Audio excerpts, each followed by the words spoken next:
제78회 신의 화타는 풍병을 고치다가 비명이 죽고 간홍조조는 유명을 전하고서 세상을 버리다.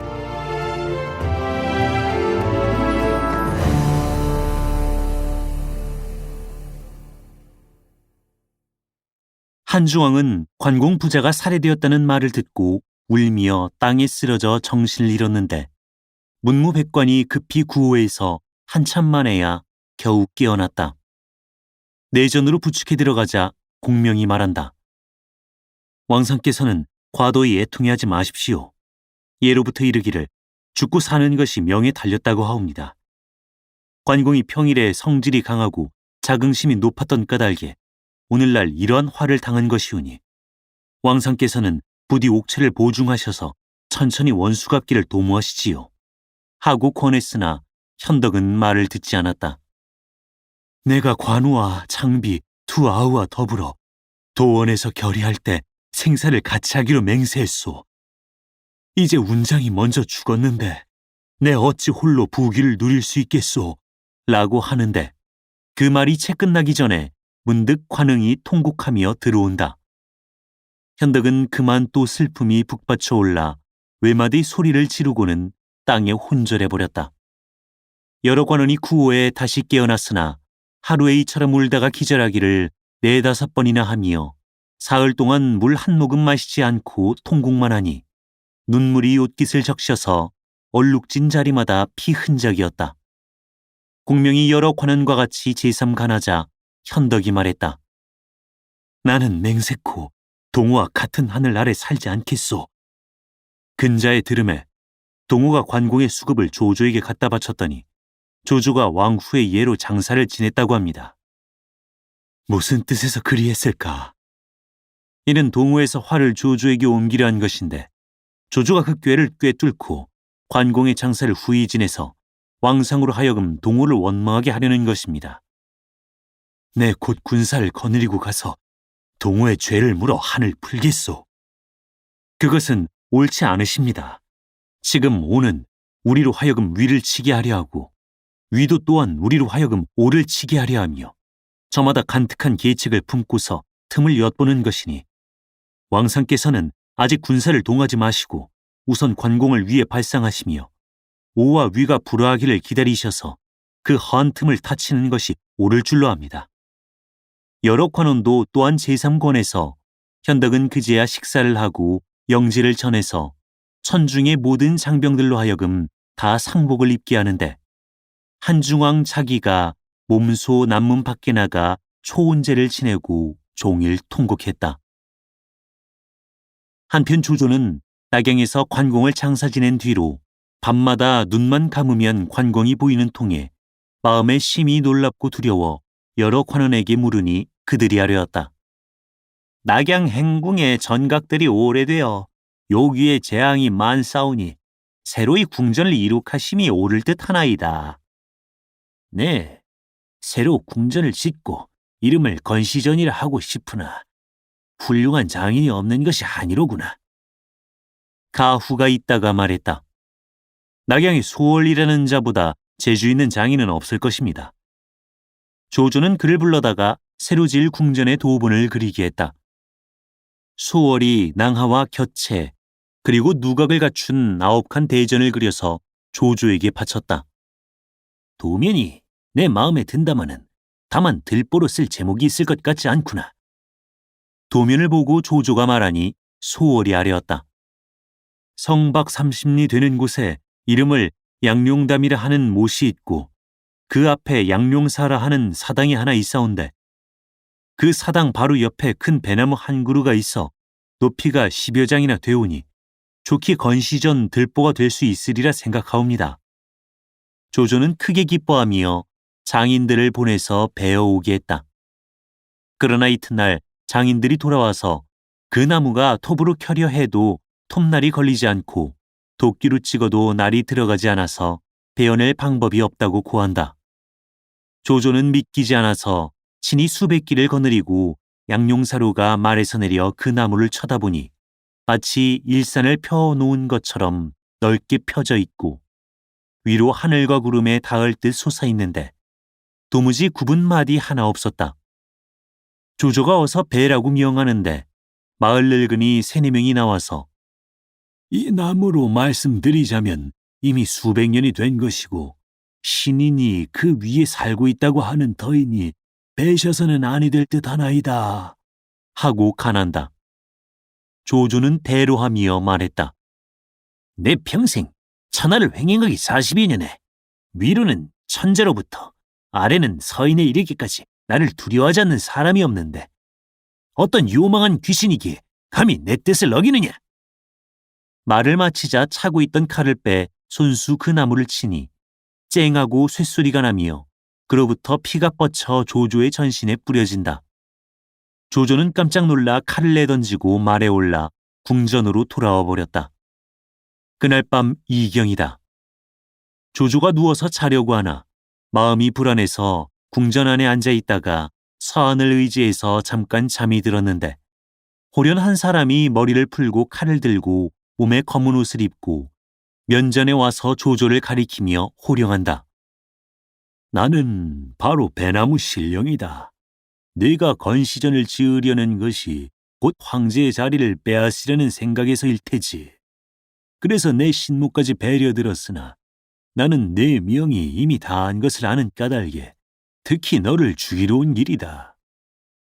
조조가 깜짝 놀라 무사는 어디 있는가? 하고 급히 부르는데 검은 옷 입은 사람이 칼을 번쩍 들어서 조조를 찌그려 든다. 조조가 그만 뇌마디 소리를 버럭 지르고 문득 놀랍게니 머리가 온통 쑤시고 아파서 견딜 수가 없다. 급히 영지를 전해서 널리 이름난 의원들을 구해다가 치료를 받아보았으나 낫지 않는다. 여러 관원이 모두 근심 중에 있는데 화흠이 들어와서 묻는다. 대왕께서는 혹시 신의 화타의 일을 아십니까? 바로 강동 주태병을 고친 그 사람 말인가? 그러하옵니다. 비록 그 이름은 들었으나 아직 그 의술은 알지 못한다. 화타의 자는 원화로 패국 죽은 사람이옵니다. 그 의술의 신통함이 세상이 드문 것으로 환자에게 약도 쓰고 혹 침도 놓고 뜸도 뜨는데 그의 손만 가면 대본에 났습니다. 만약 오장육부의 병이 있어서 약으로 고칠 수 없는 것은 먼저 마취제, 마패탕을 먹여 병자를 마치 죽은 것처럼 만들어 놓고 날카로운 손칼로 배를 가른 다음에 약탕으로 그 장부를 씻어내는데 병자가 조금의 고통도 느끼지 않는다고 하옵니다. 다 씻어낸 다음에 찐 자리를 약물에 담궜던 실로 꿰매고 약을 붙이면 1달이나 20날이면 병이 나으니 그 신묘함이 이같다 하옵니다. 하루는 화타가 길을 가다가 한 사람이 심하는 소리를 듣고 이것은 음식이 내려가지 않아 생긴 병이로구나 하고서 물어보니 과연 그렇더랍니다. 화타는 그 사람에게 마늘을 짓지은 즙을 서되나 먹였는데 그것을 먹더니 길이가 2어자나 되는 뱀 1마리를 통하고 곧 음식이 내려갔다고 하옵니다. 또 광릉태수 진등이 가슴이 답답하고 얼굴이 달아올라서 도무지 먹지 못하게 되어 화타에게 치료를 청했더랍니다. 화타가 약을 주어서 그것을 먹고 벌레를 서되나 토했는데 모두 대가리가 새빨간 것이 살아서 움실움실했다 합니다. 진등이 까닭을 물어서 화타는 비린 생선을 많이 드시기 때문에 이 독이 생긴 것인데 오늘 병이 낫기는 하셨으나 3년 후에 반드시 재발할 것이고 그때는 고칠 도리가 없을 것이라고 말했는데 뒤에 진등이 과연 3년 후 죽었다 하옵니다. 또 어떤 사람이 미간에 혹이 생겼는데 가려워 견딜 수가 없어서 화타에게 보였더니 화타 말이 그 안에 나는 짐승이 들었다 하니 사람들이 모두 웃었는데 막상 화타가 칼로 쬐더니 노란 참새 1마리가 그 속에서 나와 날아가자 병도 씻은 듯 나았다고 하옵니다. 또 한 사람은 개한테 발가락을 물렸는데 굳은 살 2개가 나서 하나는 아프고 하나는 가렵고 해서 견딜 수가 없더랍니다. 화타가 보고 아픈 쪽에는 그 안에 바늘이 10개 들어있고 가려운 쪽에는 그 안에 검은 것과 흰 바둑 2개가 들어있다라고 말하는데 아무도 그 말을 믿지 않았으나 화타가 칼로 째서 보니 과연 그 말과 같았다고 하옵니다. 이 사람이야말로 편작, 창공과 같은 사람입니다. 지금 이곳에서 멀지 않은 금성에 있사오니 불러보는 것이 좋겠습니다. 조조가 곧 사람을 시켜 밤도와 가서 화타를 청해와서 맥을 짚어 병을 보게 하니 화타가 대왕의 머리가 쑤시고 아프신 것은 풍으로 인해서 일어난 것이라 병의 근원이 뇌 속에 들어있사온데 풍연이 나오지 못한 까닭에 탕양을 잡수시는 것으로는 고치실 수 없습니다. 제게 한 가지 방법이 있사온데 먼저 마패탕을 잡수신 연후에 잘 드는 도끼로 머리를 쪼개고 풍연을 빼내야만 비로소 병의 뿌리를 뽑게 될 것입니다. 하고 말하는 것이다. 듣고 나자 조조는 대로했다. 네가 나를 죽일 작정이냐? 대왕께서는 관공이 독화살을 맞아서 오른팔을 상했을 때 제가 그 뼈를 긁어 도끼를 치료하는데 관공이 조금도 두려워하는 빛이 없었다는 이야기도 듣지 못하셨습니까? 대왕의 병원은 대단치 않은 것인데 뭘 그리 의심하십니까? 팔 상한 것쯤은 긁기도 하겠지만 머리야 어떻게 쪼갠단 말이냐?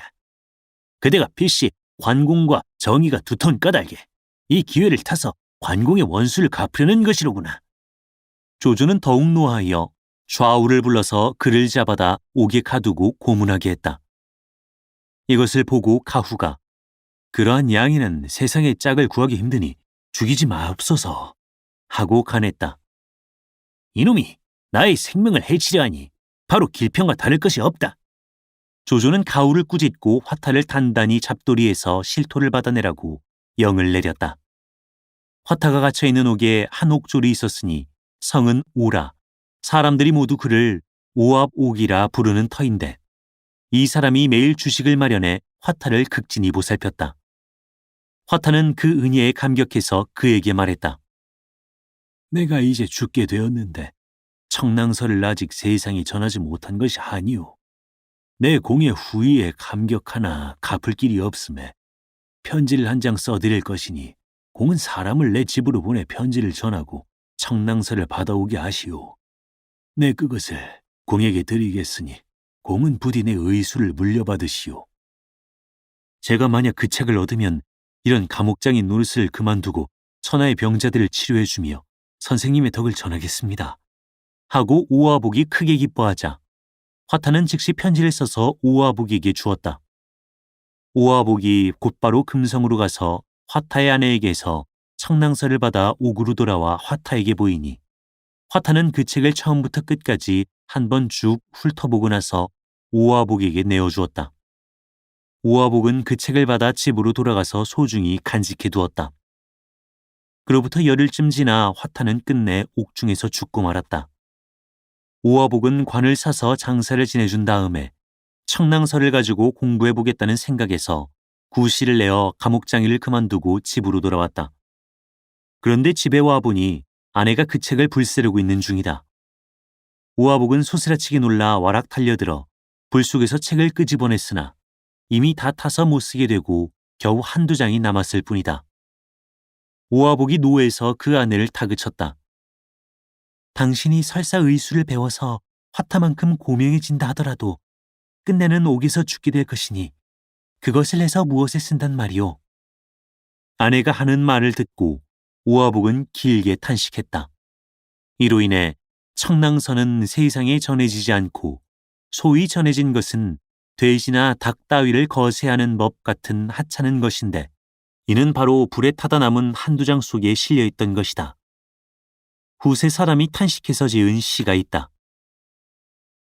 담을 들여다보듯 배 속 일을 환희하니 신령하다 화타의 의술 장상군에 비하련만 애달프다 사람 죽자 글마저 없어져서 후인이 청랑설을 다시 얻어 못 보누나.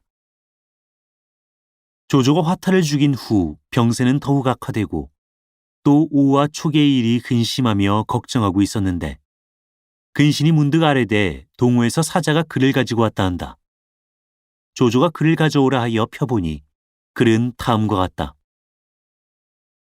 신손권은 천명이 이미 왕상께 돌아갔음을 안지 오래이오니 엎드려 바라옵건대 빨리 대위를 바르게 하시고 장수를 보내셔서 유비를 초멸하여 양천을 평정하시옵소서. 신은 곧 수화무리를 거느리고 땅을 바쳐 항복하겠나이다. 조조는 보고 나서 크게 웃고 그 글을 여러 신하에게 보였다. 이 아이가 나더러 화로 위에 올라앉으라고 하는구나. 시중 진군 등이 아랜다. 한실이 이미 쇠미한 지 오래이고 전하의 공덕이 높고 높으셔서 만백성이 모두 우러러 바라는 바입니다. 이제 손권이 칭신하고 귀순하오니 이는 하늘과 사람이 함께 응하는 것입니다. 전하께서는 부디 하늘의 뜻에 응하시고 백성의 마음에 따르셔서 속히 대위를 바르게 하옵소서. 네, 한 줄을 섬겨오기 여러 해라. 비록 공덕이 백성들에게 미쳤다고 하나 네가 왕에 이르른즉 명예와 자기가 이미 지극한데 어찌 감히 더 바랄 것이 있겠나. 만일 1000명이 내게 있다 하면 나는 주문왕처럼 되려 하네. 조조가 웃으니 사마의가 아랜다. 이제 손권이 칭신하고 귀순했으니 왕상께서는 그에게 벼슬을 봉하시고 작을 내리셔서 유비를 맡게 하시는 것이 좋을까 합니다. 조조는 그 말을 조차 천자에게 표주하고 손권을 표기장군 남창후로 봉하며 형주목을 거느리게 하고 그날로 사신에게 조서를 받들고 동으로 가지고 내려가게 했다. 그 뒤로 조조의 병세는 점점 더해져 갔다. 그러던 어느 날 밤 그는 말 세 필이 한 구유에서 꼴을 먹는 꿈을 꾸고 날이 밝자 가후를 불러 물었다. 내 지난번에 말 세 필이 한 구유에서 먹는 꿈을 꾼 일이 있어서 혹시 마등의 부자가 화를 끼치려는 것이나 아닐까 의심했는데 이제 마등은 이미 죽었건만 간밤에 또 말 세 필이 한 구유에서 먹는 꿈을 꾸었으니 대체 이게 무슨 조짐이요? 농마는 길조입니다. 농마가 조로 돌아왔는데 왕상께서는 의심할 일이 무엇이옵니까? 조조는 그 말을 믿어 다시 의심하지 않았다. 후세 사람이 지은 시가 있다. 한 구유의 세 필말의 일이 괴이하다.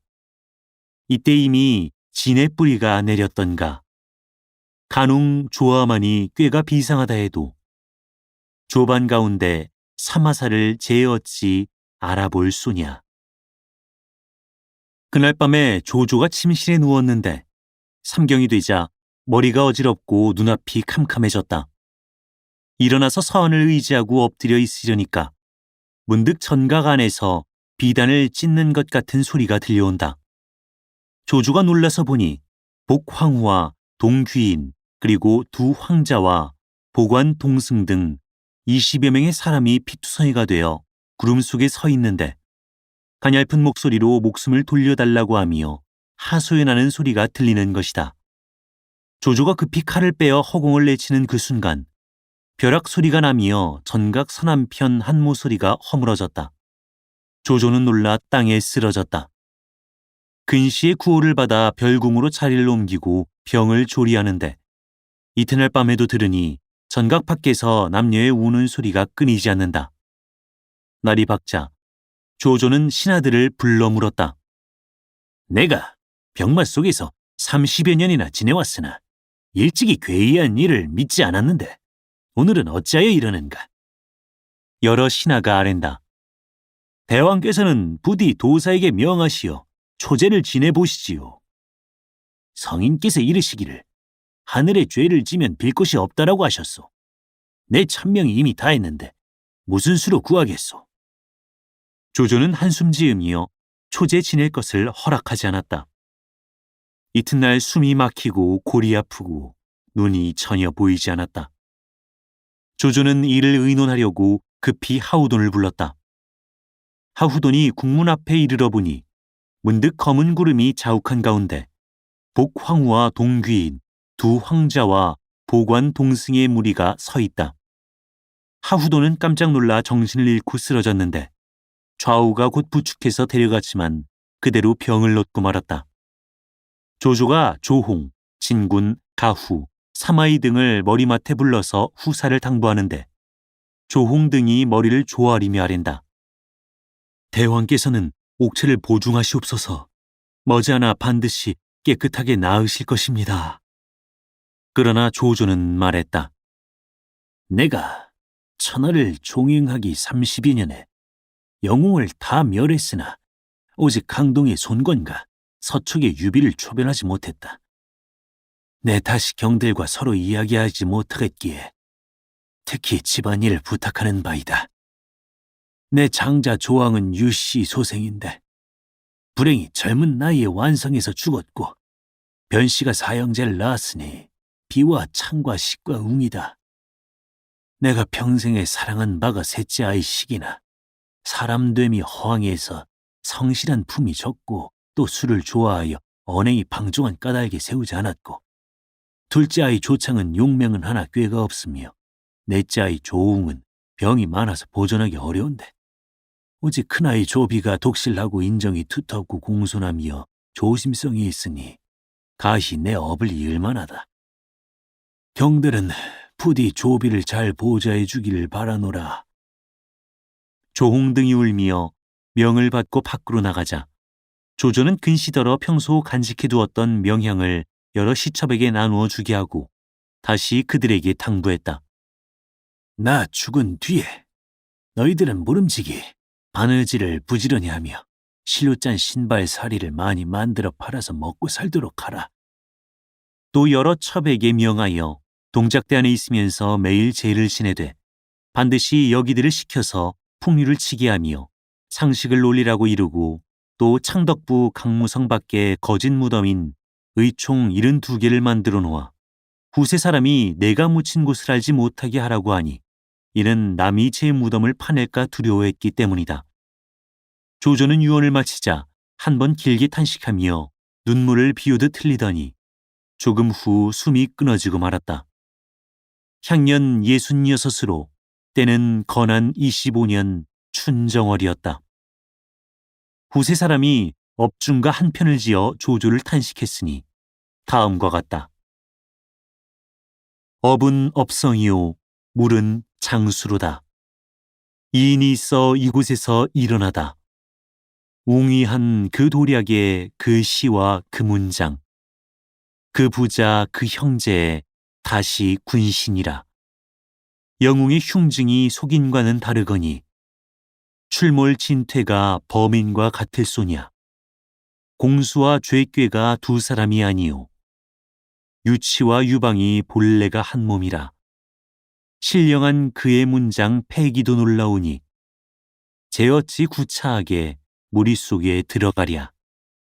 태양산 마주 보며 강을 끼고 대를 쌓으니 기와리 그 형세가 하나는 낮고 하나는 높다. 만일에 이 사람이 모반을 아니하면 작게는 패가 되고 크게는 왕이 되리. 왕패를 할 사람이 아니어되어 우르무니 불평한 그 심사를 홀로 억제 못하는구나. 여색의 혹함이 유익할 바 없다 알건만 명양을 나누어 준 일 무정하다곤 못하리라. 슬프다. 옛사람의 하는 일이 크건 작건 적막하고 호화한 게 모두 뜻이 있는 것을 서생은 경망되이 총중인을 시비하나 도리어 총중인은 서생을 비웃으리.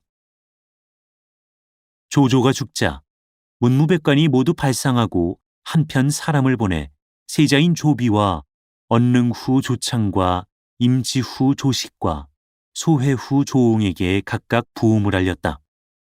그들은 조조의 시체를 금과 능곽에 넣어 밤도와 업군으로 가져가는데 조비는 부친이 돌아간 것을 방성 통곡하고 대소관원들을 거느리고서 성박 심리에 나와 길에 엎드려 영구를 맞아 입성하여 편전에 안치했다. 모든 관원이 다 복을 입고 전상에 모여 곡을 하는데 문득 한 사람이 앞으로 썩 나서며 세자께서는 곡을 그치시고 대사를 의논토록 하십시오. 라고 한다. 일동이 보니 그는 바로 중서자 사마부다. 위왕께서 붕어하셨으니 천하가 진동할 것입니다. 마땅히 속히 왕위를 계승하셔서 모든 사람의 마음을 안정시켜야 할 터인데 어찌 곡만 하고 계신단 말씀입니까? 여러 신하가 말했다. 세자께서 마땅히 왕위를 이으셔야겠는데 다만 천자의 칙명을 얻지 못했으니 어찌 경솔하게 행하겠소. 그러자 병부 상서 진교가 나서서 왕이 외방에서 붕어하셨으니 사랑하는 아들들이 저마다 왕위에 오르려 하여 변이 생기고 보면 사직이 위태로울 것이오. 하고 칼을 빼어 도포 소매를 베어버리고 소리를 가다듬어 말했다. 바로 오늘 세자께청에서 왕위를 잇게 하는 터이니 관원들 가운데 다른 의견이 있는 자는 이 도포처럼 될 것이오. 백관이 모두 두려워하는데 이때 화흠이 허창으로부터 말을 달려 도착했다는 보고에 모든 관원이 다 크게 놀란다. 얼마 안 있어 화흠이 들어왔다. 여러 사람이 그가 온 뜻을 물으니 화흠이 되물었다. 이제 위왕께서 붕어하심에 천하가 진동하는데 어찌하여 빨리 세자께청에서 위를 이으시게 안하오. 아직 칙령이 내리지 않은 까닭에 지금 막 왕비 변씨의 분부로 세자를 세워 왕위에 오르게 하려고 의논 중에 있습니다. 내 이미 천자에게서 칙명을 받아 여기 가지고 왔소. 여러 사람이 모두 좋아하며 할애하자 화음은 품에서 칙명을 꺼내 들고 읽었다. 원래 화음이 위왕에게 아첨하며 섬기는 까닭에 미리 이 조서를 써놓았다가 헌재를 위 앞에서 미리 승인하게 한 것이니 천자는 하는 수 없이 허락해서 마침내 칙명을 내려 조비로 위왕을 봉하며 승상을 삼고 기주목을 거느리게 한 것이었다.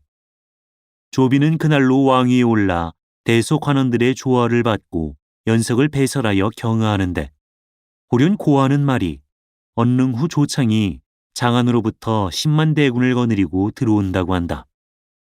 노란 수여 마우가 천성이 강하고 또 무의에 깊이 통했는데 이제 군사를 거느리고 멀리서 오는 것은 반드시 나와 왕위를 다투려는 것이니 이 일을 어찌하면 좋겠소. 소스라치게 놀란 조비가 여러 신하를 보고 물으니 문득 계하에서 한 사람이 소리에 응해서 나섰다. 신이 가서 언능후를 만나 한마디 말로 그 생각을 꺾어놓겠사옵니다. 여러 사람은 모두 말했다. 대부가 아니면 이 환을 풀 사람이 없으리다. 조비와 조창이 어쩌는가 한 번 보자. 원담과 원상의 전례도 있었거니. 대체 이 사람이 누구인고? 다음 회를 보라. 사단법인 올제 제작, 낭독 공준호, 번역 연변인민출판 삼국지 번역팀.